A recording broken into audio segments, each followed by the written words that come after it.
naye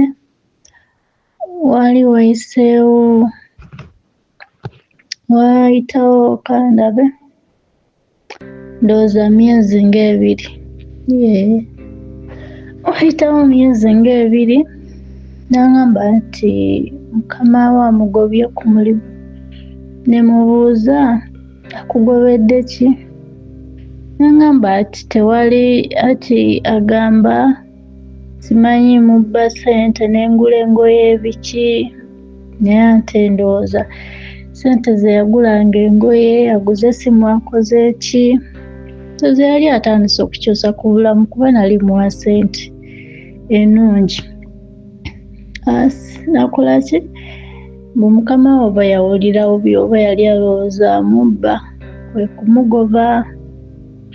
Kati kye nakola ne mugamba nti kati engeri gye bakugobye kye tulina okola ogenda kukolawo bizinesi yo gy'osobola.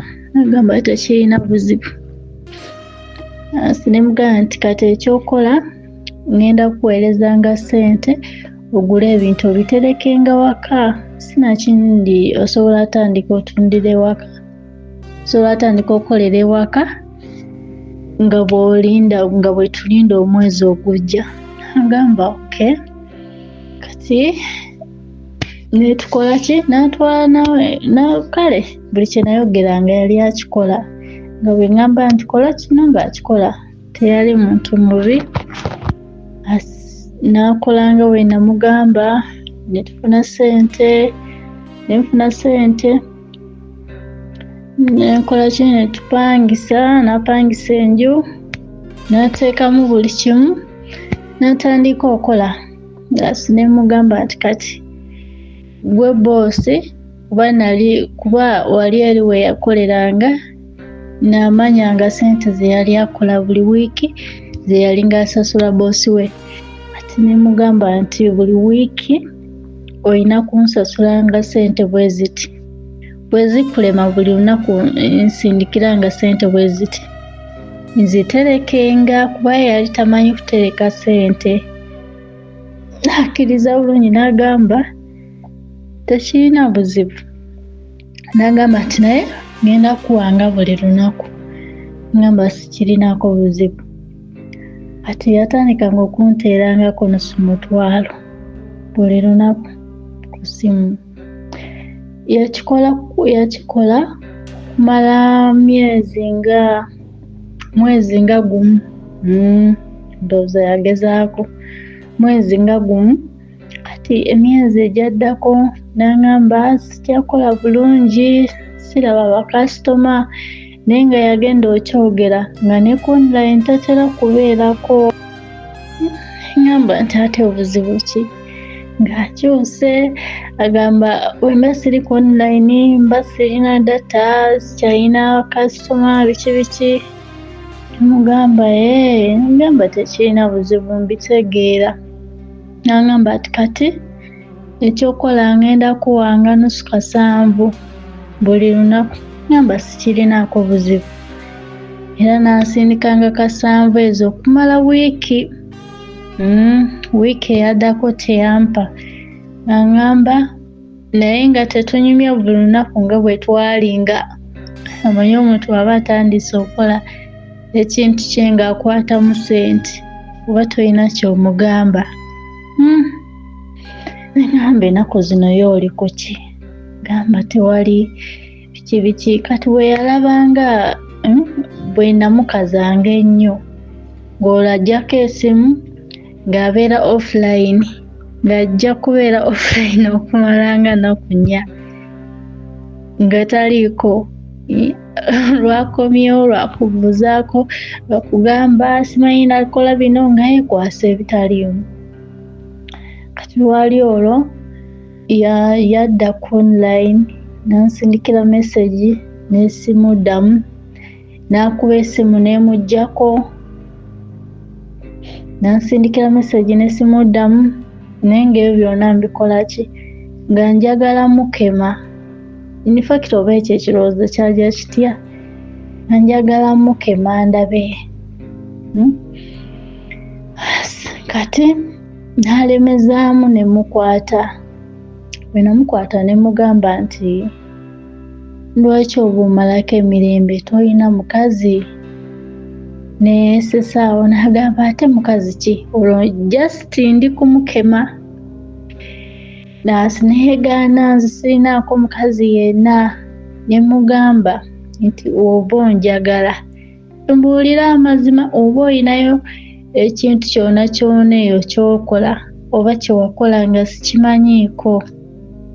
Beera ow'amazima gye ndi. Nze Becky Sozi owa Remo Beauty and Wellness Parlour Esseeta. Mu bimu ku bye tukola mwe muli body massage therapy, facial treatments, counseling services. Gw'omwana w'omuwala ovaamu akaswa akabi, gife ebbaawo gwaffe abakyala, obundula amazzi amakyafu, wazibikira enseke, bw'onookosa gife ebbaawo ono gw'ojja otuweera obujulirwa. Tulina kofi ono alimu ebirungo 6 mu kintu kimu. Gano Dama Coffee 6 in 1. Mulungi eri abalwadde ba sukaali, mulungi eri abalina obubonero bwa kansa, mulungi nnyo eri gwe akakalu kano okuyita mu lunaku. Mu health wellness treatments tulina reflexology sandals, nungi eri abazimba ebigere. Bw'olinnya wansi owulira nga afumitibwa mu bigere, zirelaxinga muscles zo okufumitibwa kuno ne kuggwaawo. Ziyamba omubiri gwo okutambuza omusaayi, ziyamba ku bwongo bwo n'embeera yo eya bulijjo. Buli peesa ly'olaba ku ssande eno lirina ekitundu ky'omubiri gwo kwe lituuka buli lw'ojambala. Olwo obujjanjabi ne bukolebwa ku mubiri gwo. Osobola okugigula n'ojambala mu ofiisi yo, awaka, osobola okugyegulira nga ggwe, ogigulira mukaddewo oba jjajja kuba ate abo bagyetaaga nnyo. Okumanya ebisingawo ku bino byonna, kolagana ne Remo Beauty and Wellness Parlour Esseeta ku nnamba ezo eziri ku screen yo for direct calls and WhatsApp. Ne mugamba nti naye nze kennyini bw'olina akimanya oli kyejusa. N'asiriikirira. Kati jjukira omuntu bw'omugamba ekintu ng'ekyo n'asiriikirira ng'omanya nti alina kyakweka. N'asiriikira ne mugamba nti nze sijja kukyawa, sijja kukola kintu kyona, naye nga nange ndi njogera nkankana nga ndi mu kwegumya bwegumya. Ne mugamba sijja kukola kintu kyona, naye mbuulira kyona kye wakola. Omusajja yaŋŋamba ati omanyi bbi ati wangi ati nza bwansonyiwe ati naye tonkyawa. Neŋŋamba sijja kukyawa ati nze gwe nkumanya ogenda kunkyawa biki biki. Ne mugamba sijja kukyawa. N'agamba nkwegayiridde nfukamidde ku mavivi gange, kye ŋŋenda okugamba kibi naye nsaba onsonyiwe. Neŋŋamba kiki ekyo, naye omutima ne gunkuba. N'aŋŋamba ati nina omuwala gwe nawa olubuto anaaterooza ati yazadde. Ati yazadde. Ati yazadde. Ali mu kuŋŋamba omuwala yazadde. Ku kyeyo sofa nali naakamalayo myezi nga oba 7 ku 8 awo. Nemugamba wawa omuwala olubuto yazadde, ekitegeeza wali onyendako nga ndi waka. N'asirika. Nemubuuza nti saasooka mubuuza nti muwala ki. Nemugamba nti ekitegeeza ono omuwala wamuwa olubuto nga ndi waka, ati anti gwe wakomangawo simanyi nga toyagala nkukwateko, nga buli we nkukwatako saagala. Mazima gali nti bwe navanga eri nali saagala like kunsitabula kuba navangayo nga nkooye nga ate nina okwebaka, naye nga nabwangamba ebyo nze sibiwulira. Neŋŋamba ddala okola owenzi nga ndi Uganda. Nemugamba nti naye essimu nga saalabamu nti oba omuntu akukubira oba biki biki. Mwenyini n'alyoka aŋŋamba nagula layini biki n'anyumiza. Byonna n'abimbuulira naye nga nze gwabigamba. Nga nze nga mpulira njagala agenda Mutooyi nga mpulira nkyankalanyeze eka nga sikyabitegeera nga ndi awo ekyo ne kibeera awo ne mubuuza nti ye muwala ki gwe wawa olubuto n'aŋŋamba gundi gwe nawa olubuto sitasozimo nasiriikirira amazzi gagampitamu nze gwolaba nakankana saalya oba ye bayita puresha oba kye bayita ki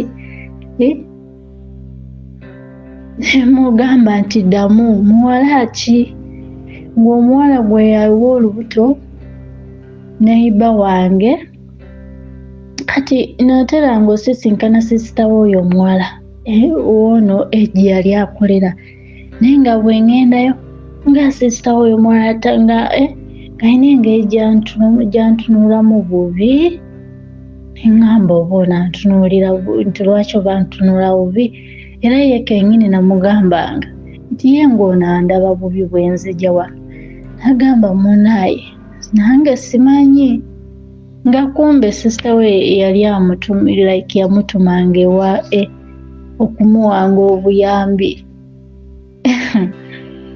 nga sirina kyemanyi naye nga nze banaye nga nze nalinga n'akawala okukalo nga nze ngamba tasobola kukola bwenzi lwansonga yali ampulira yali omuntu ampuliriza kyemugamba kyakola wenkera ku makya neŋŋamba esimu yo leero gireka wano ng'agirekawo wenkera nemugamba kola sikugamba nti oba kwogera ki naye nga ne wenkera nemugamba leero togenda kukola ng'atuula waka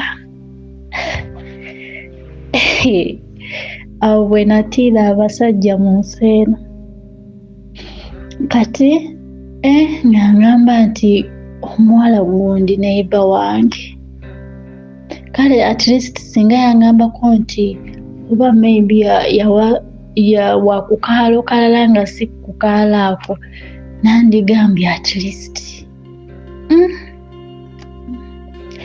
yamalamu amaanyi ate ng'oyo omuwala Bakilanti baffe abalungi mwebale nnyo gye mutuusaako engalo madamu Dembe lyonkomyewo bakasa baffe abalungi abaagula kitukutwe mwebale nnyo mwagula era mpiseyo naye ndaba essanyu lingi nnyo nga mwazimba mwebale nnyo kuzimba mubadde mumanja kitukutwe mumumanja nasigazaawo poloti emu 5 ku 10 ndowooza olaba etandikira awo negenda wali obaana era nga bwe nabagamba weetaaga okujja naawe kyapa weekiri naye naawe kenyini noddamu n'opima napolosi nga bwetambula ndowooza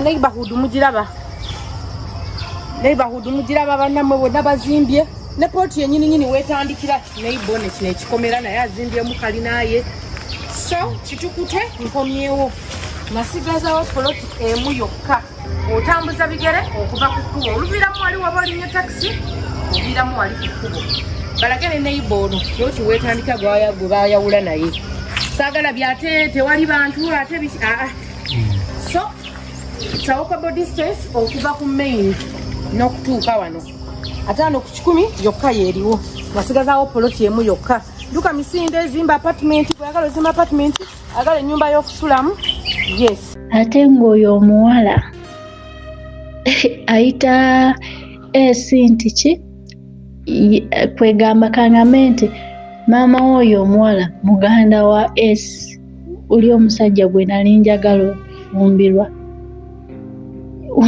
amanya mugundi mu bu audio obusoose ng'atabise waliwo wemuyitidde waliwo wemuyitidde kuba mumanya gegamu ng'ono omuwala ayita nti ani nti kojja ng'ate ono namunyumizaako ne mugamba nti olaba gundi waawali eri nti muganda w'oyo yajagalako biki nti naye yali mukulu biki namunyumizaako naye n'akimanya ate nga n'ekirala bwe nava ku kyeyo n'addamu n'emitinga yajja ewaka nga yakandibwa lwakuba yali alina ssente kuba we yanjagalira ebiseera eyo nga nina 14 yali oba ali mu 40 plus kati ate bwe nadda ewaka mu 2021 nga mpezeza emyaka 21 kitegeeza yali akuze banaye nga esi mukadde yadde nga yali yeevuga naye nedda yali akaddiye nnyo nange ono akimanyi bulungi neŋŋamba nti kati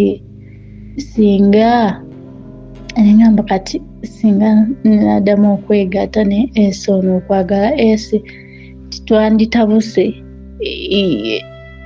ono kojjayo wanvaako nga nzijja nsula n'ono ng'ate naye asula n'ono muwala wa esi kubeera abeera muwala wa esi nabirowoozaamu nenseka n'okuseka naye nga nsekera nnaku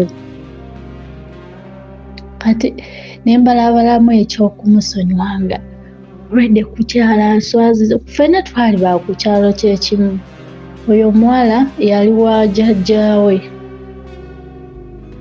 oyo maama azaalani esi ng'abeera wa jjajjaawe baazimba awo ku kaalo ate amaka ga maama nange gali awo ku kaalo kati ng'ono yajjako jasiti nga bamuleetako okola kuba yali tapangisa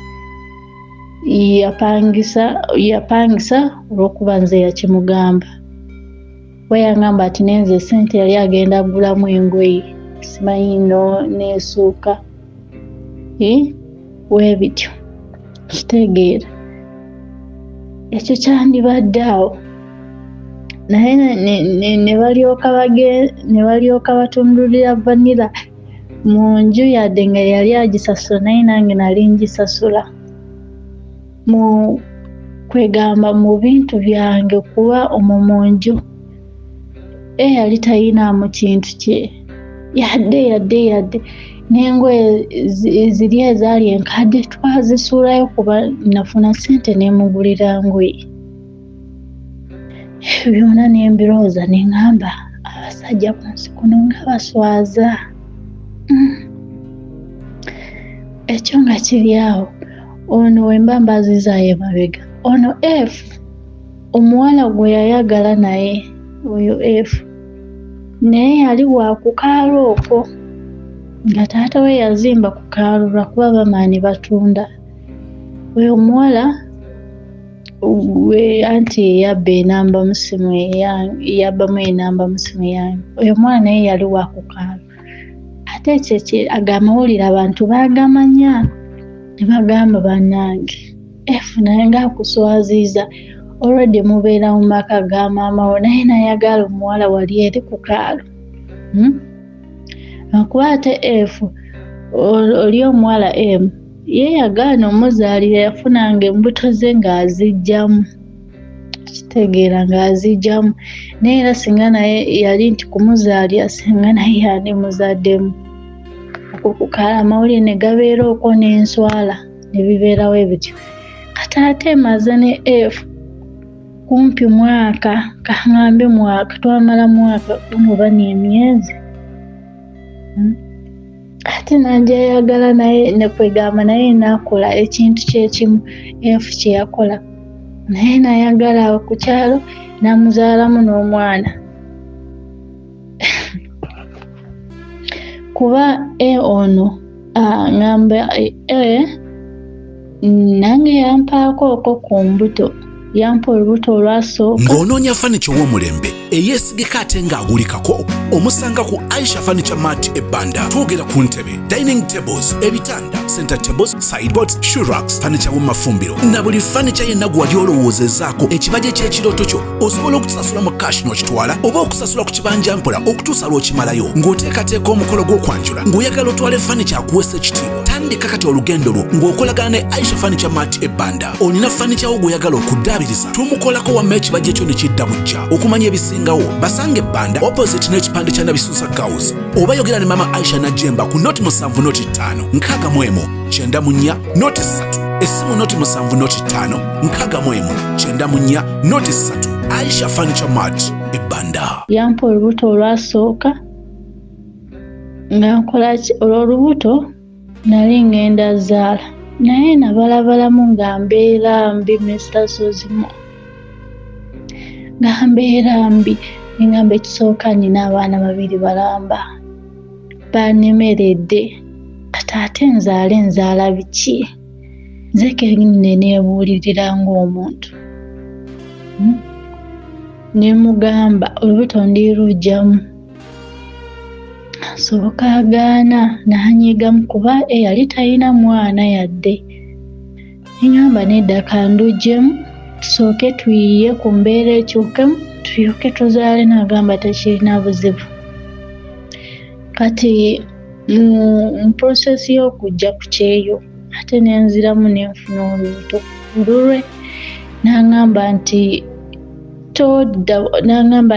tojjaamu olubuto luleke ningamba nedda namugamba sigenda alugyamu ekikyo namugamba sijja kulugyamu nemusuubiza naye nze kyenakola kuba nali nina obudde bungi bwe yafulumanga ku makya yali nga adda ssaawa nnyingi ekiro nanze ngenda neegulira wali obuweke tebwali bwa bbeeyi nali mmanyi obikozesa nanze olubuto luvaamu njamugamba nti olubuto ndooza lwavuddemu lwoka naye kirabika yategeera nenzigyamu olubuto nenzigirayo Kampala mu training nemugamba nti kangende nkole emyaka egi nti kasitamba nga nfunyeyo sente za kapito ng'ate naawe okola awo tujja kuzaala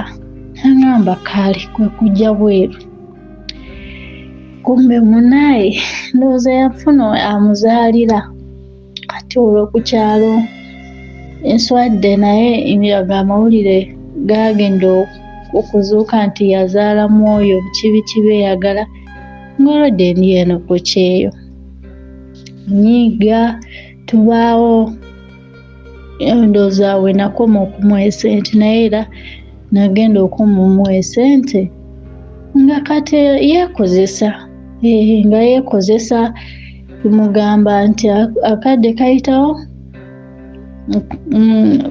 kayitawo nemugamba nti naye omanyi kyoba okola mpa engoye zange namusaba engoye zokka ebisigadde nemugamba nti ebisigadde tumpa saagala kuba engoye zange zonna nazirekawo we nemugamba mpa engoye zange zikwate zitwale ewa maama kuba siwala n'angamba n'oba ofa sobola kukwata yadde olugoye n'olwo nenzikuwa ate wazireka bw'ojja ozisanga tisirina gwenja okwata nagezaako nengambako maama agenda ku LC ne bamuyitira kyamaani biki naagaana okumpa engoye zange saamusaba bintu namusaba ngoye zooka naakola ki naagaana okumpa engoye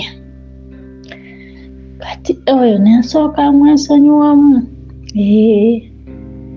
kati mu kiyumba kye nali ngenze nenvaayo nenzira ku accommodation story ya ku accommodation eyo nayo ndalamu kuba ono ekyo bwe kyali kwegamba ekyo bwe kya happeninga ninga ndowooza gye bayita depression ndowooza nali mu depression kuba nali mu kiyumba kya mukama wange nga bwangamba nti ndeetera kino ngaamuleetera kino nga nkwata ebijjiko n'embisolo mu kasaasiro nga sibitegeera banayinza nabonaabona mukama wange nambuuza yebbiwa baaki nga sibitegeera nga ndi awo nga sikyayagala kukola sirya mukama wange antunu banaye oli omukyala ali mukyala wa ddala kuba ndowooza yasobola okuntegeera n'amanya nti waliyo ekinsumbuwa nga newaba nsanze nga nsudde ebijiiko mu kasaasiro abijjamu n'agamba kati kyonna ekikusumbuwa kijja kuggwa kati kati inshallah kijja kugwa naye nga nze gwabigamba nange era okuva oyo madamu namugamba nti erinnya olinuma kanzireyowa ku kampuni ku ofiisi agamba tekirina buzibu nanzizaayo nenzira ku ofiisi ku gundi ku accommodation nga nze nandyawo ndowooza nakwogera ne mu mwezi nga guno nze okuhiringa oba ngambe nti heartbreak oba ono gayi teyankyawako. Kankutegezeeko ku Comprehensive Educational Institute ekireka nga lino bbanguliro ery'abasomesa. Wakola P7 bwewagimalaako ne bikwatamu could be wayingira mu ddya oba wayingira mu by'okuzaala ensimbi zeesiba kati olina wootuusa ovumbyevumbye ogamba nti nyinza okutandikira ano ne mbaako aka certificate kenfunayo. Njagala kutegeeza nti yangwa bunnambiro mu bannaffe aba Comprehensive Educational Institute okwesa ebbaluwa eya P7 obeere nga obeegattako okubanga okuguka owunzike ng'olinayo certificate mu child care. Ojja kubanga osobola okukola mu bitongole eby'abaana zi NGO, okukola mu masomero, okukola awaka ate nga toli mukozi wa bulijjo awaka kubanga olina certificate yo. Kitegeeza nti omusaala gwo gwawukanira ddala buli kyokola oba okirinamu obukugu. Buli muntu ajja kuba yettanira omukozi alinga oyo. Ayinza okuba ggwe, ayinza okuba mutowo, ayinza okuba omwana wo. So nga ate waliwo omukisa ogw'okusoma ofune certificate mu early childhood education. Kitegeeza nti oteeka okuba nga wakola senior ey'okuna. Njagala kutegeeza nti ojja kuvaayo ng'oli musomesa ddala. Osobola okukola upgrade okuvaawo n'ofuna diploma. Naye njagala kutegeeza nti kakati ate gwe atandikira ku diploma oteeka okuba nga olina ebbaluwa eya senior ey'omukaaga. Olwo n'oba ng'osoma okufuna diploma mu early childhood education. Okumanya ebisingawo ku Comprehensive Educational Institute ojja kubanga olaba numbers ku screen nga bwe ziri. Noonya ku Dr. Sarah Walusimbi okumanya ebisingawo naye nga location bali Kireka ku Kyakabaka oba okuliraana olubiri nga baliraanira eddala Kireka Hill Infant Day and Boarding Primary School. Ojja okusanga bannaffe aba Comprehensive Educational Institute. Enamba ku screen zikozese. Dr. Sarah Walusimbi akulindiridde. Teyangambako mu kukyaye newe namugamba ebintu byange yabigaanira nangamba nze nkwagala era kyobola nkubulidde amazima biki naye nindabanga singa at least ndowooza munenga kale singa at least omuwala waaye singa yaliko kukyala ekirala nandigambye nti eti naye wano eno eyasooka yanswaza kataate naawe kataate eyasooka niwekyabaawo at least ye nti ye yali anteekamu ssente byendiddeko bingi yadde tuyise mu bizibu bingi naye yali aproviding adi nali muzaalidde abaana naye ono nga buli kimunze imujje wala nsitasozimu muve ku baana abawala bagamba mbu twezimbye n'abasajja ono nzeya sikale samuzimba nti oba mugulidde ploto oba biki naye ono bwe nasanga nga alina bupule bubiri alina obupale bubiri banayise kulangira naye abasajja abamu baanaye mulowoozengako yadde twayita mu nnaku naye buli sente ze nafunanga ng'amulowoozaako ne bwe nakolanga mu bbaala nga kubayo mu bbaala sente zinaajangamu ezisinga nga nina okwegulira ngoye ate bwe nengula olugwe nga simugulidde nga nakyo kirina engeri gye kimunyizaamu kati nga ngenda nensasula engoye nenzigyayo kuba mu bbaala oyo bw'oba okola olina okuba nga okyusa engoye olina okuba nga owunya bulungi olina okuba nga olabika bulungi nga tokyusa buli kimu kati ngangula naye nga buli kengulangulira buli kyengulangulira ye kitegeera ne bwe najja ku kyeyo buli kimu kye yayambala nga zaalinga ssente zange naye byonna teyabijjukira teyabimanya naye abasajja bali ku nsi muli bazibu kati nadda ku gundi nadda ku accommodation ne batandika otulondamu bano abakola buli lunaku like banteeka mu ba part time nga tugenda ne tukola ne tudda. Ne mubaamu n'abaana abakola emyezi 3 binasookeramu kola emyezi 3 n'okomawo. Ne mubaamu n'ab'emyaka 2 kati ne bankyusa ne banteeka mu ba part time. Naye nga kyalina kwegamba nga heartbreak ekyani ku mutima nga nkyalina ennaku yange ku mutima byonna mbirimu. Omusajja etangambangako mbu nkukyaye yasigala nga nkubira amasimu aweereza mu message mu blockinze buli wamu nga buli namba gy'omublockinga agula mpya. We mublockinga plane ena agenda n'afuna line endala paka leero luno. Kati bwe nadda ku accommodation oba byombireke story yoko nayo si nyangu munaye lwansonga engeri gye nali nyambala engoye z'ekivubuka yadde nga mu bbaala nali nyambala za kikazi naye ate embeera y'ekivubuka yannemeramuuko. Kati nenzira okwo nga tugenda kale mu kukola twayambalanga uniform nga bwe tuba tugenda naye ng'okudda nga nze neyambaliranga abalenzi nga simanyi nti nali sibimanyi nali nkuze naye siyina kyemanyi. Kati nafuna mukwano gwange awo ku gundi awo wenyini we twali tusula be mukwano gwange tubeera ba mukwano tugenda ne tukola ne tukomawo.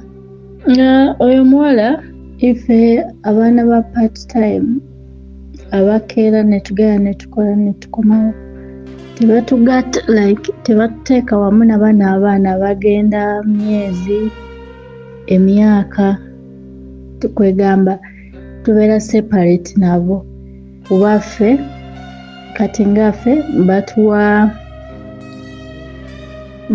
room. Buli ruumu bagiteeka mu baana nga 5. Naye kati noffe ffe Bannayuganda twali baana 3 mu kwegamba mu nsi yaffe mu Bannayuganda twali just baana 3 bwe bati aba part time naye nga abasinga baali ba Philippine, ba Indonesia bwe bati. Kati tebatugata mu baana bali eri like tetusula nabo betusula eno nabo basula eri. Kati munange twali mu luumu nga twalimu era Bannayuganda 3 ne ba Filipino 2. Kati nenkwatagana n'oli omwana Omunnayuganda oyo omwana yanjagala nnyo. Omwana batumuyita ani? Kamuyita H. Kati H olwo ebyo byonna mbikola like nakwatagana ne H naye nga nkyali mu heartbreak ng'omutima gunnuma. Ku nsi kuno ne baba tebakukyawangako kiba kitegeeza oli wa mukisa. Kuba mpulidde nzize nga mpulira like mbadde nga mpulira vidiyo z'abasista bange nga kwegamba nali manyi nti oba kizibu kiri ku nze zeeka naye bwe nawuliranga sitoole z'abasista wane awo nengumira awo neŋŋamba owaaye kasita tuli bangi sirizeeka. Kati nga nkwatagana n'oyo omwana naye munansonyiwa simanyi kwogera Luganda era bwe nsiriikiriramu ekigambo kiba kinnemya. Kati munange nga nkwatagana n'oyo omwana nga tukwatagana nnyo tubeera ba mikwano kuba ono Munnayuganda eyali owokusatu yali mukyala nga mukulumu nga ye obudde bwabumala kwegamba abeera abeera ayogera ne family ye, abeera asaba. Gwe yali mukulu muko kufe, ate ffe twali bawala tulaba tukyali. Kati munaye eki nga mugamba ng'amunyumiza muwala munno omukabira nnaku. Eki ng'agamba tofaayo, kasita wendi nja kubeeranga ku lusegerero. Bwe bakyogera naye simanyi Luganda. Kati ekyoyo ono buli bwe yansindikiranga message mbu yalinga atera computer sweetheart ng'angamba sweetheart nsonyiwa biki banaye nga nkaaba nga mpulira obulumi nga buli bwe nzijukiramu gye twava gye tuvudde mpulira kinyiga. Mr. Sozimo we mba mbaazizaayo emabega ono anaakajja awo nga wenseewo emyezi ng'agamba bangobye eri kuba efuna muwanga ssente nansasula lenti ate muwa ssente z'okulya kitegeera. Kati ng'amubuuza ssente zeenakuwanga ziriwa? Kyogamba buli mwezi ssente zenkuwa olya buli? Kuba already yali akola ng'essuubira nti ayina kulya fwa kitegeera. Kati ng'angamba mbu ssente omanyi nga palapalanya awo ebitaliimu, kumbe nga ssente akola ki? Awa mukyala we, ate munaye bamuzaalidde bebi. Wabula musajja nga takuzaala n'omu nakyo ezo nazo ziba ntondo. Kati kati wemba nziza eno buli bwe yansindikiranga message nga ndowooza ku ssente ze nali muwa nga kwegamba nalowoozangamu obukakamu bwe yali alina. Kwegamba yali nga mpuliriza nga mukakamu nga tayomba kyokka nga muvubuka muto. Sigamba nti musajja mukulu nti yalina okuba mukakamu. Ndabira ddala nga nalinga ndabira ddala nti ono Guy mutemu. Kuba amazima gali nti okeere ku makya oyagale omuntu amanyi mukyalawo, omwagale nze mbeerewo nga sikimanyi naye ye abeerewo ng'akimanyi nti oyo ye mujja wange. Kintu ekyo kiba kya butemu bannange. Kintu kizibu kibi nnyo ebyaddala abasajja tebakimanyi. Kuba oyo omuwala gwe yayagala we mba mbaazizaako emabega kato. Oli omuwala gwe nali naye ewa kojjaawe ye mukulu w'ono omuwala gwe yazaalamu omwana. Kati ate mukulu w'ono omuwala yalinga ayagala nnyo eby'eddogo kweraguza byonna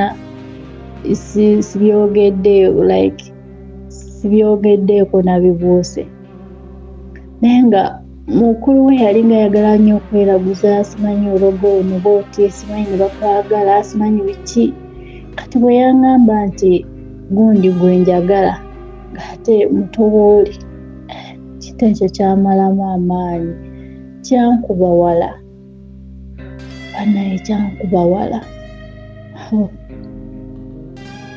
Ne mubuuza nti Katoolo singa bankola ekibi n'asirika nabanga atawulira. Ate ekyo nga kiri awo Mr. Sozimo, bano abasajja bakyatuswaza nnyo mu nsi muno. Omusajja atamanyi kyayagala n'ajja ayagala omuwala, tetugaanye bannamu musonyiwa okwogera kino. Mu nsi muno buli muwala alowooza nti nsinga gundi, at least class gy'enimusi ya gundi. Naye ovanga ku musajja oba ngeze kwani, omusajja akeera ku makya oba njogere ntya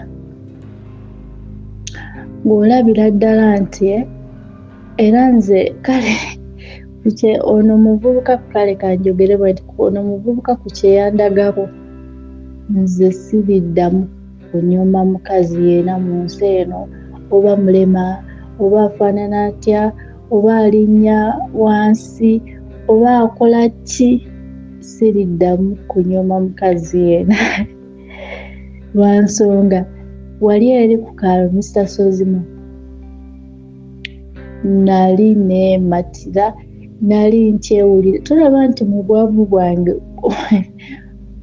bwange bwe nalimu nze nali neematira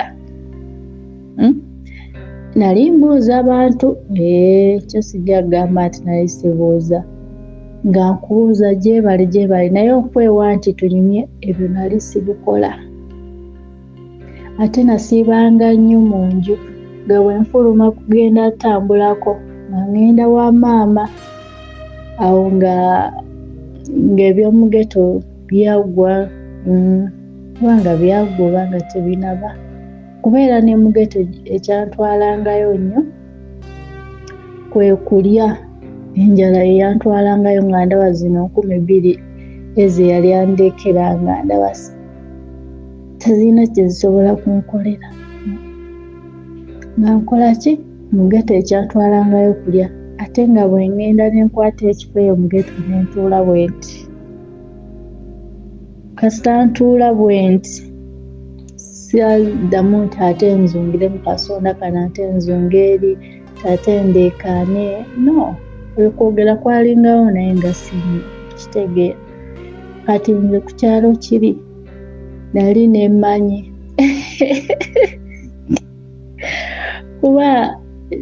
kuba mazima gali nti nali nemmanyi yadde nali mwavu mwamulabyeko omuntu eyemati nga akyewulira naye nga munaku like nga talina sente naye nga bw'omutunulira oyinza olowooza nti alina sente kitegeera kati yali nze nga wemba nakwambalidde nze okunsanga n'ogamba mwana mpaayo sente wezi naye nga sirina yadde 10 kati yali nze ate nga saagala mikwano gy'abawala nga sijyagalirako ddala era nga bw'ojja simanyi nombuuzaako kale oba ne tunyumyamu biki ne bikomaawo nga nze mu butuufu oba nkyogere ntya naye nga mukitegeera kyemanyi mugyakitegeera kati ng'obwo obuwalawala obwo bwendaba obwo kyova olaba nze nali mumativu mu mutima gwange naŋŋamba ku kaalo kuno kwaliko abawala abalungi baali 2 bo baali beeryamu ebyaddala bo baali beetunda ng'abawala abo mbooko baali just 2 bati naye nga tebasobola kwagala ate nange okwagala ekyalo kyewuunya nnyo abamu baŋŋambanga nti waddiba omwagadde lw'abaana oba kiki kitegeera kati kuba ono namusanga ne buno obwana obutoto bwe yali akwana bwa 18 years 19 awo kati ono omuwala gwe yawa olubuto yaali mu ndowooza ali mu 25 24 kyemanyi bamusinga mwaka tuyingire nawo mwaka omupya okuba ali 25 omusinga mwaka guno naye nga omuwala ali awo shabbe omanyi bano abawala abakulira ewala abawala abakula ne bajjajja nga nange bwe nali ewa maama okusooka nga aninnya wansi myaka gyange naye nali muto ate twali banaku naye wabiwaaba abawala balina sijagamba nti balina ssente naye nga kujja waabwe yabateekamu ssente kitegeera kati omuwala engeri gyali yeeyisa bwatyo gasobola yadde nakeera kumanyiza kugamba nti asobola kumwagala era bwenawulira ekyo saddamu omusajja saddamu kujerega mukazi munange ku nsi eno. Ebyo byogamba nti nze ndi level ndala, omusajja akuleka nayagala oli gw'otasobola nakusuubira. Kati ekyo yankola kyekyo. Katubeeyo kuba mbadde mbazizaako emabega. Kati munange nga nkwatagana ne H. Kati H buli bwe nakaabanga nga H alina keya gyampa, nga H anteeka mu kikubo n'agamba kaabira muno. Naye ng'omwana agamba mbukaabira muno nga twenkana just twenkana, sigamba nti naye mukulu nedda. H yali musirise nga mwana mukakamu nga mulungi muwala munange. Kati H twabeerawo ne H netubeerawo ne H lwali lumu kuba twalinga ng'oluusi twali ku kaddeeka ng'oluusi nzikirira wansi ne twebaka wansi naye oluusi ajja waggulu. Kati kwolwo nali nzikiridde wansi nga mugamba nti naye okimanyi nga ng'olwo ntandiise nga mugamba naye okimanyi nga naye ekiye teyanyumiza ku saidi kubimufaako. Yangamba bugambi nti nali nina bba wange naye bwe najja ku kyeyo ne twawukana ne biggwa. Ekyo ono teyanyumiza sitole mufaako nnyo mu bulamu bwe nedda. Kuba yangamba nze nasomeranga mu boarding zokka ate nga essomero nga liriko bawala bokka tekuli bavubuka. Byeyanyumizanga nga tayagala nkwate ku ssimu ye.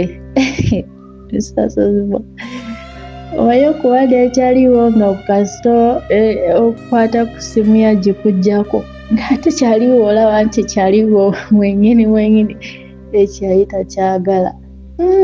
Nebuuza ono ekyali biki?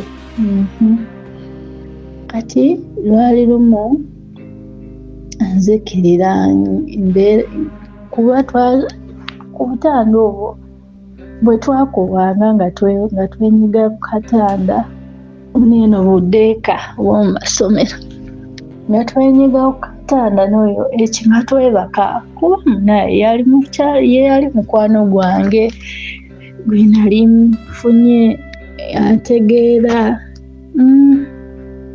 You guys kyengenda okwogera saagala musalewo mugambe nti ate like kujajinga omuntu si kirungi.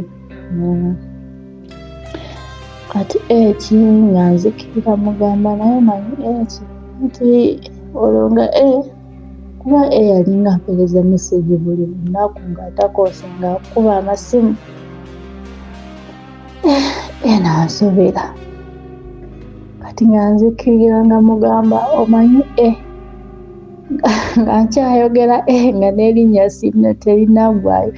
Ngagamba saagala nze kuwulira ku bya oyo mu blocking ye lwakyakulondoola omusiro oyo. Olwo lwe nawulirako kingayomba ngamba ate ono ekimuyombya kiki? Nange ngamba kale tekirina buzibu nanzijjako n'essimu. Nengamba oli serious? Ngamba pesimu yange nagamba sijja gikuwa weesonyiwe bireke nakumenya omutima biki kwegamba mu kuyomba okwo nayogera nti ngaffe abakwagala tuli wano. Kati ekyo ekigambo eki kwegamba oba kyamusumatuka naye nsakitegeera kuba namanya nti mukwano gwange nali kwegamba twali ba mikwano Nakyogera nayomba nekiggwa nasigaza esimu nenzirayo waggulu neneebaka ne lukya ne tudda enkeera ne tugenda ku mulimu. Twava ku mulimu ne tuyitawa twayinga tulina okwegulira ebyokulya buli lunaku kuba twali twefumbira. Kati nga tugenda mu supamaketi nga ngamba nti bulonda buli kyoyagala ngenda kisasula. Namugamba ye leero olwo nga nsaaga nti leero wakuddaani. Gamba tewali buzibu gwe londa. Naye nga tujjamu ebyo nga tushopinga ebintu nga tuddayo nga tudda gye tusula. Kati tuba tuli awo twali tulaba firimu. Twali tetulaba nnyo TikTok nga tubeera ku bufirimu. Nga tulaba akafirimu k'omukwano. Twali tulaba ka love story. Nga atandika kunkwatirira ku kabina.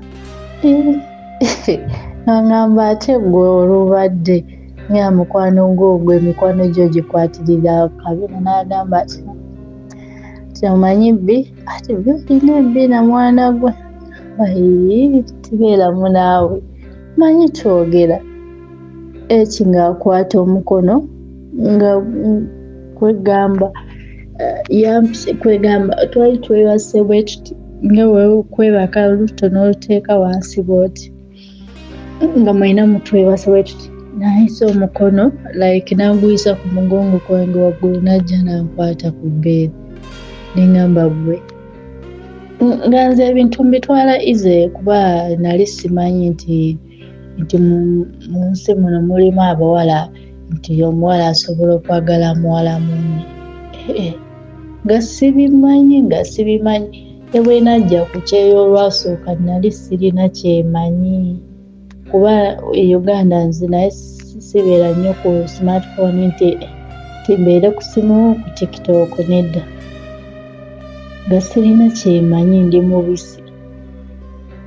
Nambuuza kati nemwejjako nemugamba tereera. Ngamba ati naye ndikyali. Nemugamba nti oli kyali wange sibwe kiri nti ye nga kati kyokola kibi. Nemugamba nti kati bwonkwatirira n'onyima nenfuna feelings. Naseka. Nemugamba nambuuza ati bbi ati ndaba oyambala ng'abalenzi. Nengamba nemugamba tulaba nti ndi tomboy ati neyeesooza. Nangamba ati nze bulijjo omanyi oli sitaadi. Nemubuuza sitaadi bye biki? Naseka.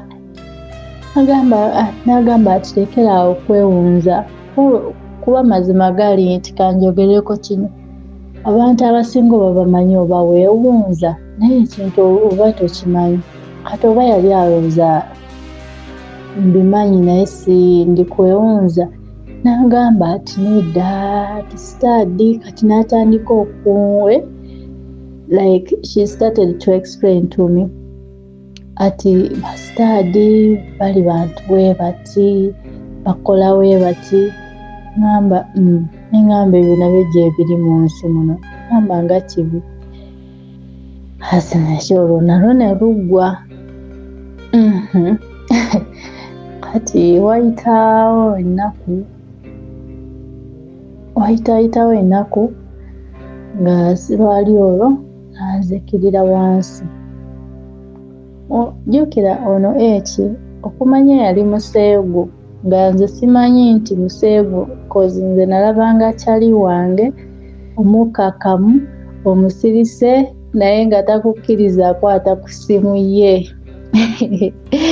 Yekyali wange. Kati munange nga nzikirira wansi. Jjukira obwo obutanda twasangayo zireeso ng'owe kitasobola kulengera. Kati nga naye yasaayo bw'ati. Kati wali lumu nzikirira nakirira mpola ngenda okuba kagondi bwenti naneekanga ng'omwana ali mu BM like alaba bulomu ate obutali ku man to woman nga bulomu bwalaba woman to woman naye teyanganya kulaba kiri awo n'akweka esimu ne mugamba kiki nali nkyayogera oba omuwala yali ayiriyirimye oba kiki omuwala nga tangwako nga tanywegera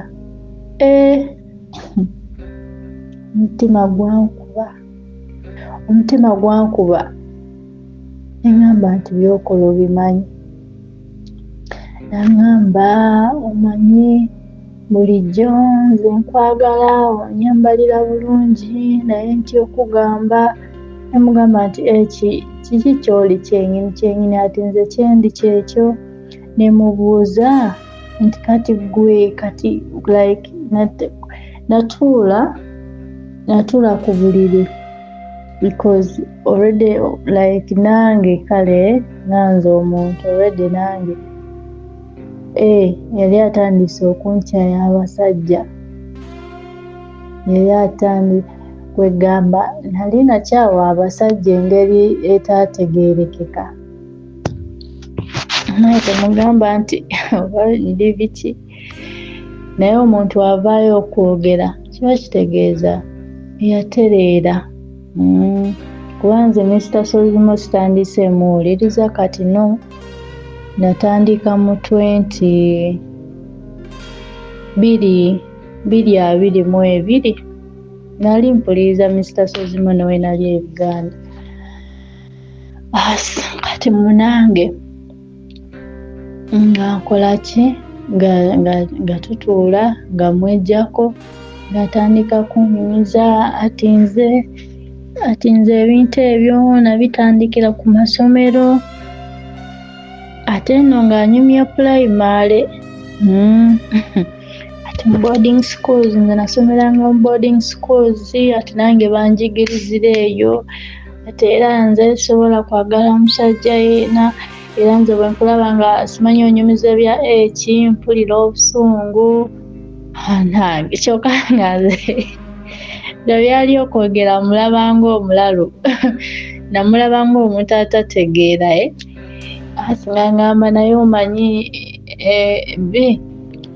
ati amazima gali nti nze bulijjo nkwagala naye nti okugamba ti njagala obeere bba wange namba bannange it's like seriously biki byoyogera ne mubuuza nti byoyogera obitegeera neŋŋamba ati njagala ati kuba gwe oyambala kisajja ate nze nyambala kikazi ayina ye yali yeyitaani oba yayogera ani ati femu nze ndi femu biki yayogera bingi awo ne mugamba owaaye nze ebyo sobola bikola ŋŋamba yadde nga ogundi yankyaye yadde nga siyayagala basajja naye sisobola sitasozinga omutima ne gukaluba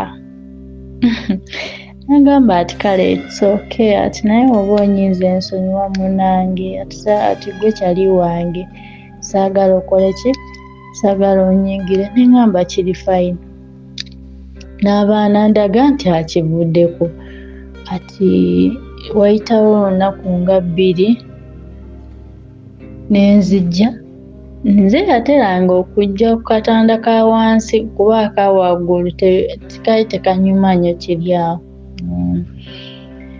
nenzijja tubeerawo ne tulaba firimu naye ng'ayina engeri gyantunuulira nga ayinza nga muba mufokasinze ku firimu n'agivaako lumu n'ajja n'akukwatako ku mubiri n'akuyisaako bw'ati kwegamba n'owulira nga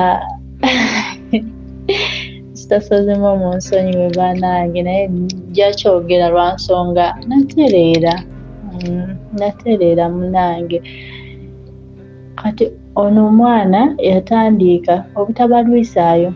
This girl yatandika okunkwatira ate nga byankwatirira natandika obyagala nga ndaba binnyumira.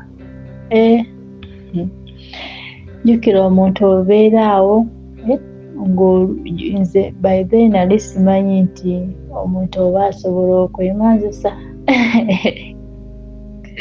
nga sisita we yatunyumizaako wano nti yali alaba omwovu n'amala that feeling kati nze bye nali sibimanyi nga simanyi nti omuntu olaba ne blue movies biki sibimanyi kati byonna eki yabinjigiriza. Kati eki yajjanga nteekamu kiri ekintu nga eki yatandika okunkwatirira ng'obeera awo n'owulira buwuliza ekintu kikuyitako wisi n'owulira ng'oyagala banange. Mukama bala batwawula ne eki ndowooza Mukama ye yali akireese kuba nali ngenderedde naye niwe tetulina kye twakola naye nga ekyoyo ayina engeri gye yanjaga nina engeri gye natuuka awantu sijja kulimba ne ntandika omwagala ebya siriyasi. Olaba heartbreak gye yantwala. Era bino abana bagamba simanyi best. It is very clear nti story eno egenda kuggwera ku bitundu 13. Mu kitundu kino ekye-12 omwana ow'obuwala eyali tamanyi nti omukazi ateeka musajja ssente awa ku musajja ssente awunzisa ali serious nnyo aziteeka mu muntu n'okumuyigiriza okusevinga akiize. Waliwo abawala abayinza okujja oba omuwala ayinza okujja mu bulamu bwo n'ogamba nsisenkanya abantu naye omuwala ono bwe yajja mu bulamu bwange ayina ebintu byanjigiriza nga ddala okkiriza nti ebadde empagi bagwali musingi ddala gw'otambuliddeko okukyusiza obulamu bwo. Eri abaana ab'obuwala nga bakulaakulanyi nga bw'ajja mu bulamu bwo ssente zaala. Waliwo abawala abajja mu bulamu bwo nga ssente basaasaanya oba nkiddemu okitegeera otya 2026 ono nga tukyamutandise na butandisi. Gendera nnyo abawala b'osisenkana.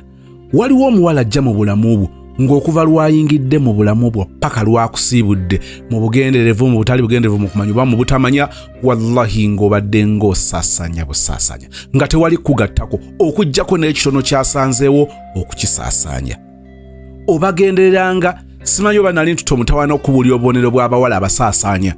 Nojja osanga omuwala mu bulamu bwo ng'okuva lwe yajja lwe mwatandika ka relationship naye bannange nga ssente ebeerawo ebintu ng'obikola nga bitambula.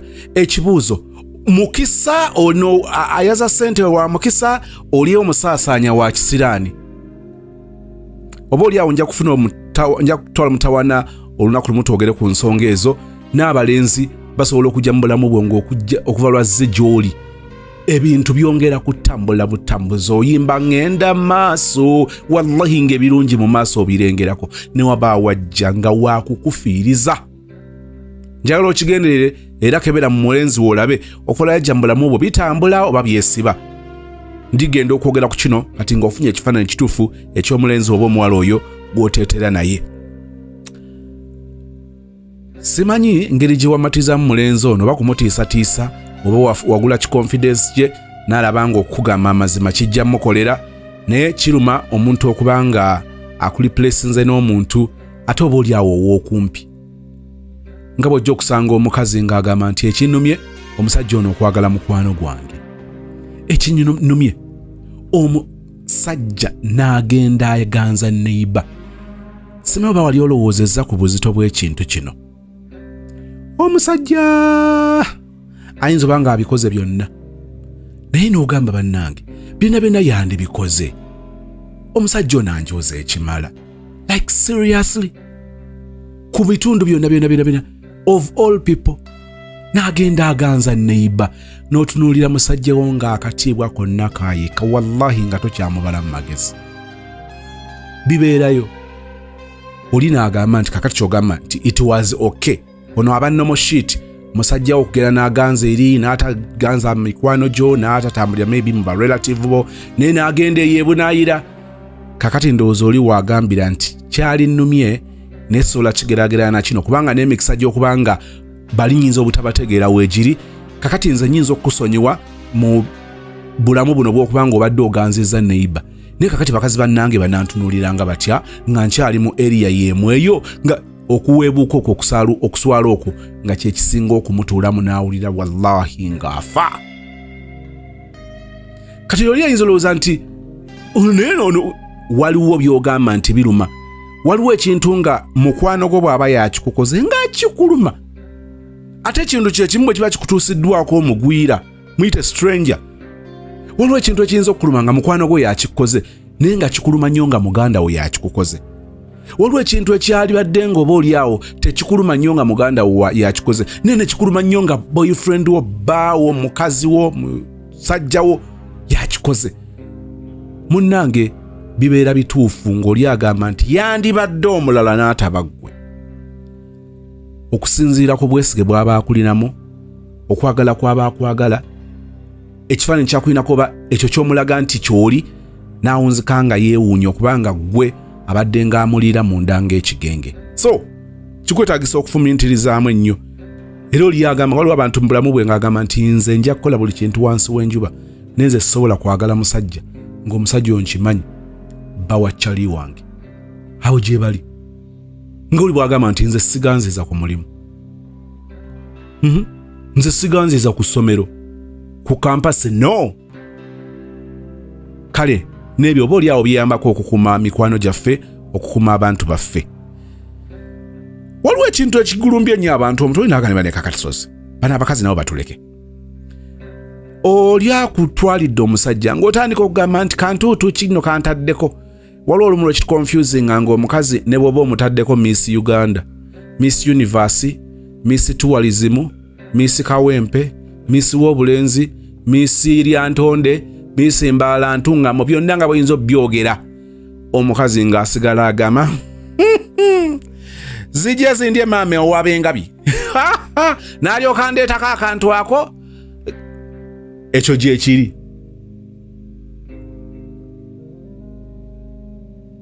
bagamba bukedde kamisana kakiro tabulamu waliwo enjogere gaabwe ekyo kiri awo naye njagala kukutegeeza nti waliwo omuntu gw'oyawukana naye akukyawo oba akulipulesinga naye gw'akulipulesinzeeko n'olaba ng'akussizza nnyo so nga ate eriyo abantu abakkiriza n'agaba baye mbabuulire musajja wange nakambadde mmabowa n'atunuulira omuntu gwe wamuzizzaako n'agamba abange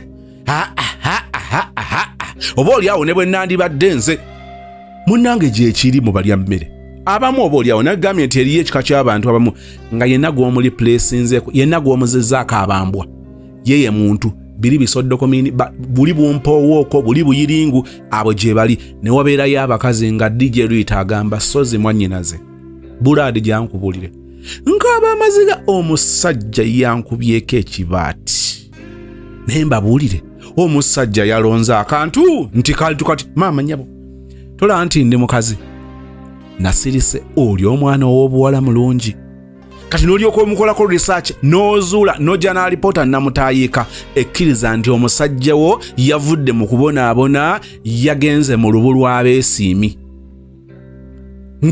gwakanye omusajja ayinza okukuzzaako omukazi nga gwe kenyini gw'otunuulira mujjawo gwe baakutaddeko bino nga mashallah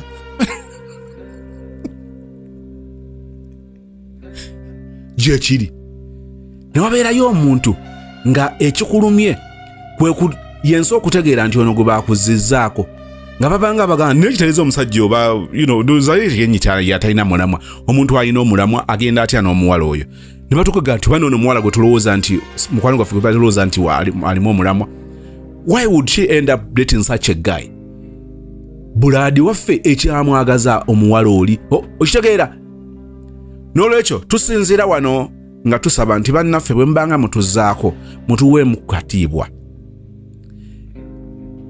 wova toyombye wootera okudda naye mutuweemu okukatibwa ensika erabe nti wankyawa wanzizaako guwanzizaako naye nga abantu bagamba nti wali mutuufu okunzizaako kubanga gwonzizizaako ddala onzizizaako omuntu negatte ne bannange ffenna nga tugamba nti bane mujjaffe mumulaba mashallah nga kikola sense mutulumirirwe ne bwoba onneerabidde nnyo ne bwe mba nakunyiiza ntya ndowoozaako ng'onzizaako omuntu abeera alagikako ng'osobola naga wuuyo mujja wange yantwalira omusajja ng'abantu bagamba munnaffe kubonaabona kw'amaanyi wafiirwa omuntu atazzikawo nga kyogerekeka nga batunuulira omuwala eyakuli pulesinga ne bakkakkana kye bayita obutawa mu ekisiwo kitiibwa kwe kumuzzaako omuntu nga tewaliiwo yadde okufumiintiriza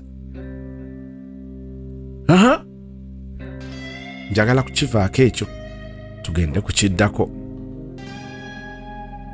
kakati ali ku kyeyo asinkanye obulamu bwa Gwentumi Harriet bwe mujja ne mugenderera n'okola okunoonyereza ojja zuulanga abaana ab'obuwala n'abaana ab'obulenzi waliwo ebintu bingi bye baayiga oluvannyuma lwa heartbreak naye omutawaana oguliwo nti abamu ate baba baayiga bibi waliwo abantu nga baayiga obuyaaye oluvannyuma lwa relationship eyawunzika obubi nga takyalina mpisa anti akugamba oba akubuuza nti bwe nakola empisa embi nafunamu ki nze sikyabeera royal musajja bwe nabeera royal nafunamu ki kakati tombulira bya royalty esima bikoze biti tombulira n'obirewo omuwala akugamba nti nze omwenge guno ogulaba naguyiga lwa musajja n'abasajja gye bali ng'agamba omukazi yammalako emirimu omukazi yammenya omutima n'empunzikira mu mabaala bw'onoonoonyereza nga bw'akyogeddeko mu bawala bangi n'abasajja bangi waliwo abayingira omuze gw'ebisiyaga nga balowooza mbu kakati munnaffe eri bano tebabamenye mutima naye njagala kubategeeza nti awo sitaani aba amaze okukufunza sitaani ng'ayagala okwefuga obulungi kyasooka okukola kwe kukuggyako abantu kakati sitaani bw'aba ayagala okufunza n'akusigira ekifaananyi nti abasajja bonna mbwa kakati oba oliawo ng'osisinkanye kakwano ko kawala kakuyiriddemu oba kakazi kakuyiriddemu omubiri otandika okukola nga kava ku mulamwa naye mpola mpola olina engeri gy'ogenda obeera manipulated ne kagenda kakufumbafumba omanyi kakati nze olaba ate ogenda okatunira ebbanga lye mumaze bwe buba mwaka ne bwe giba myezi 6 ng'olaba ka living a happy life stress free kalina emirembe gyako okeegomba bwe kagenda okugamba ekyama ky'emirembe keesonyiwa basajja nga weyite minati ekiza omuntu bwe weesonyiwa abasajja ofuna emirembe ng'akamala okukutambuliza mu ekyo nga kakuzzaako ekyokubiri kati ko kaagala bakazi bannaako olaba bw'oli manipulated from one level to another naye kyatandise naki sitaani kukwa isolating sitaani kukwawula kukujja ku basajja kukujja kwesiga basajja kukujja kukwesiga bakyala n'olowooza nti omuntu omu 5 10 20 10 ne bwe guba mutwalo gw'abantu b'osisinkanye mu bulamu bwo tosobola tukakasa nti abo omutwalo gagenda ku replacing obukadde 15 bw'abasajja abasigaddewo e Uganda tekisoboka kale nga bwe gambye nti sitaani yajja kutta na kuzikiriza munnange yaba amaze okukwawula kati atandika okumanipulating akuyingizaamu akufera akufumba akutega koloba kakananga ekitimba omaze okukiyingira but I want to tell you nti awo sitaani waba akwagala oluvannyuma lw'ebbanga ggwanvu era ogenda ozuula nga wava mu kibi n'odda mu gubi wava mu kubonaabona n'odda mu kujeera wava mu kugisiiba kati ogisula oba ogezaako okuntegeera n'olwekyo nyongera okusigira ekifaananyi kino nti newankubadde nsisinkanye stories ez'enjawulo ezooleka abasajja bwe bali ababi sisobola kusinziira ku ezo stories kugamba nti abasajja bonna babi kubanga ne mu stories ensisinkanye mulimu abalina ekifaananyi kirungi ku basajja nga bakirina ku bakazi nga balina ekifaananyi ekibi ku bakazi so ne baba bakumenya omutima bw'owayagala tewayagala Lukaya yenna mumalayo simanyi lwaki ne Lukaya gw'otamalayo ogeneralizinga nti abasajja be Lukaya be bali ebuwama si bwe kiri mawokota balala bali beerira ntangawuzi bali abali mu Lukaya Lwera bali nnyo ku byennyanja nkokokoko bwe bitunga bw'obiraba ng'oyitawo njagala ofune ekifaananyi kinyweze tojja kuva ku basajja ojja kuva ku bakazi. Sitaani bwatyo bwatandika mulaba kuwunzika nga baagala bisolosolo. Olwo Sitaani amaze omanyi ebirowoozo ebibye ebibeerawo ng'omulenzi ono akumenya omutima oba omuwala nga akumenya omutima. Already oyina routines, oyina schedules, oyina ebintu ebya bulijjo byewatambuliranga mu ssaawa eziti kati bwe buti obeera okola kino. Kati ebbanga omulenzi oyo lyakulekawo, omuwala lyakulekawo, obeera ofuuse workshop y'omulabe kubanga oba ofuuse idle. Obudde obwo wabanga occupied in one way or the other. Kati toyina kiriwo. Ne bw'oba ogezaako okureplacing omuntu immediately tekisobola kukola sense mu ngeri y'emu. Oyina ebintu byewamanyiira okuwulira ebya bulijjo ng'ebyo byewamanyiira.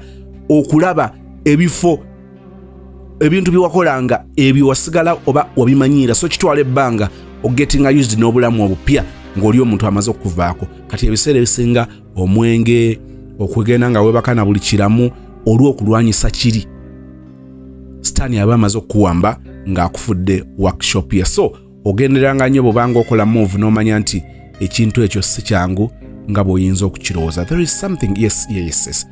Thank you Lord. Waliwo kye mbadde njagala nga mayingina kuba nkirabira, but I had noted it here. See how this Harriet O.H.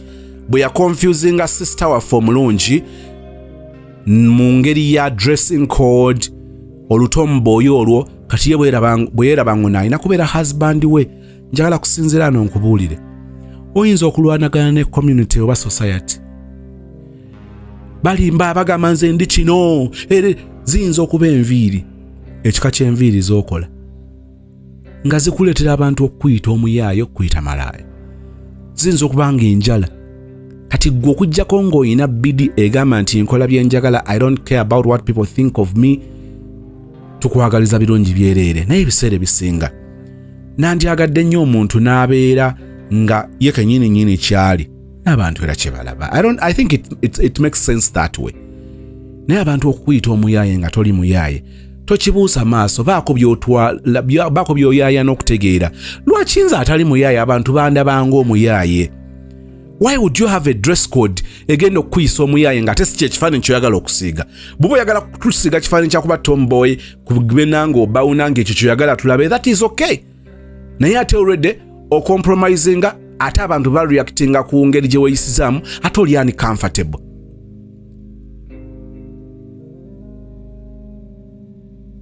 Mulaba ebintu ebitera obeera ku social media, abantu ne bagenda mu comment section ne bagamba nti gw'otulumbye otaddeyo ekifaananyi toyagala bakyogereko. They will comment nga bwe baagala. Okozesa eddembe lyo n'okola by'oyagala. Bw'omaze okukozesa eddembe lyo, could be eddembe lyo liyingiridde eddembe ly'abantu abalala, they will also react. So bw'oba olina ekifaananyi abantu kyoyagala bakutwalemu, kakasa nti ekyo kye balaba. Toconfusing abantu. Kino ekintu kiringa ekitono. Oyina abantu b'otambula nabo. Abantu b'otambula nabo tubamanyi nti bayaaye. Tukuyita omuyaaye oya olaaja n'okaayana. Abantu bakusinze ekifaananyi ky'obwamalaaya, naye abantu bakulaba b'oteetera nabo. Kyobulaba omusajja asobola okulaba mukazi we with a certain group of girls or female friends, n'agamba nti mikwano gy'egyo sigyagala. Mikwano gyabo sibaagala. Notandika okugamba era nze mikwano gyange, nze wajja kunzijako mikwano gyange, let me live my life. Naye ng'omusajja okusinziira bw'akumanyi, ate n'abantu baalaba oteetera nabo ng'agamba siina mukazi. Siina mukazi. Oli alaba bulabi bakyalibo comment ze bakola. Alaba bulabi posts ze bateekayo. Alaba statuses zaabwe. N'agamba mukazi wange bw'abanga atambula na bano, ndalika nga nze sinabakiraba obanga essaawa yonna kijja. Kati kyava yagala oluyiira aluzikize nga bukyali ng'akugobako abantu abo. Tokinyiigira. Mukazi wo agenda okulaba nga gurupu y'abasajja b'osinga okuteetera nabo balina ebyo bamanyiddwako: obubbi, obuyaaye, enjaga, okuba abakazi oba obutawa abakazi kitiibwa. Kati ye ng'ekyo kiyeekengera nga nti okujjako ng'olinga bo, naye bw'oba tolinga bo, please kyusa ssaako y'emikwano gyo, kyusa emikwano. Nze togenda kummalako mirembe, mikwano gyange. bw'oba toyagala bakulabe mu kifaananyi kye balaba, kakasa nti ofaanagana n'ekyo ky'oyagala bakulabeko. Oyinza obanga ggwe oyagala tukulabe ng'omutima gwo bwe guli, naye ng'ate ebiri mu mutima ne by'otulaga bya njawulo. So ng'ate tetujja kukkiririza mu bye tutalabako ng'alwolyo ne bye tulabako. Ovuma, owemmula, kyokka oyoleka abantu bw'ogamba nti gwe oyagala abantu bakulabire mu kifaananyi ky'omuwala omukkakkamu. Onywa n'ogwa ku kkubo n'oyagala bakulabire mu kifaananyi eky'okubeera omuwala omwegendereza oba omusajja omwegendereza. Olaba bwe weekubajje, ekyo njagadde kikulekamu. 2026 tumutambula. Oyagala abantu bakulabeko ki? Tosobola kungamba nti so I don't care. Let them say what I say, I don't care. Buli muntu wansi w'enjuba. Singa tutuuzizza omwana wo ne tumubuuza nti wandyagadde abantu bakulabe batya, abantu bakutwale batya, bw'agamba nti I don't care ng'oli muzadde, do you feel comfortable? 2026 olina bw'oyagala bakulabe, naye bw'oyagala bakulabe ekyo kyoyagala balabe eddala ky'oli. Nsaba emirembe gya Katonda gikubeere. Mukama omwaka 2026 abadde naffe 2025 twasaze tukkiriza nti twasaze naye okuyingira 2026. Waliwo ebitaatambula bulungi 2025 naye Katonda eyatuyisaawo mu ngeri yonna gye twayitawo ne tusomoka alina plan gye tuli. So tusaba 2026 atubeere omulungi. Mukama atuwanguze. Oyina ovudde mu mwaka guli n'amabanja, ovudde mu mwaka guli n'obwasingo bwo, ovudde mu mwaka guli n'obutaba na mulimu, mu mwaka guli n'obutamanya kiddako. 2026 Mukama alina ekiddako. Tokkiriza kutambula wekka, tambula naye. Bw'agamba mbu mujje eno tuteese ffembi. Talina condition gy'ateekawo nti okuteesa kwaffe kino tetukyogerako kino. Omuntu agajja ntuteese. Mutuuka ku mmeeza n'agamba nti manyi kwaje nateekako kitugenda kwogera ku kino n'oleeta ebibyo naye n'aleeta ebibye ne muvaawo nga mulina resolution. Bino bye bivudde mu lutuula luno era tusazeewo okulabwa ekiti. Ono ya monitoringa target eri bweti tugenda kutambula buti.